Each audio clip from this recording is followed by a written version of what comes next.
না মনে হয় ইন্ডিয়া টিমের উপরে কি আলিফ লালার জিনের আত্মা ভর করছে নাকি? সাউথ আফ্রিকার তো মারি ডাইরেক্ট লাচ্ছা সামনে বানাই ফেলতেছে, এমন মারা মারতেছে। 14 ওভার 2 বল, রান হয়ে গেছে 206। তিলক ভর্মার সঞ্জু স্যামসন এই দুইজনে কি খাই মাঠের বিটে নামছে ভাইয়া? তোমরা কি হানি নাটস খাইছো?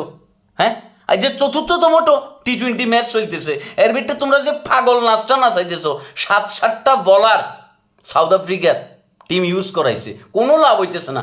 অভিষেক শর্মা শুরু করছে কিন্তু ভালো একটা শেষ করতে পারে না। কিন্তু এই যে মনে করো যে বাবুরে সঞ্জু স্যামসন আর তিলক বর্মা যেই মারাটা মারতেছে, পাগল বানাই ফেলতেছে। বাবা রান কি 300 হয়ে যাব? মানে টি-20 খেলা তো এখন আর টি-20 নাই রে ভাইয়া। হ্যাঁ, 20 ওভারের ম্যাচ, রান হয়ে গেছে 14 ওভারে মনে করে তো 206। তাহলে 20 ওভারে যে রানটা কোথায় ঠেকবো?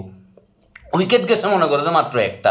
এটা কি খেলা ভাই? এটা কি শুরু করছো? হ্যাঁ, ওফ, মানে লাস্টে চ্যাম্পিয়ন, ডিফেন্ডিং চ্যাম্পিয়নরা এমন খেলা খেলতেছে, মানে ব্যাটিং দেখলে মামা মনে হইতেছে এটা কি টেনিস বল দিয়ে খেলতেছে। ব্যাটে লাগলেই 4, ব্যাটে লাগলেই 6, ব্যাটে লাগলেই 4, ব্যাটে লাগলেই 6। সাউথ আফ্রিকার প্রত্যেকটা বলার চোখে সরিষা ফুল দেখতেছে। আর যে সাউথ আফ্রিকার বলাররা ঘুমাইতে গেলেই মনে করো যে কি তিলক বর্মা সঞ্জু স্যামসনরা ডাইরেক্ট স্বপ্নে দেখবো।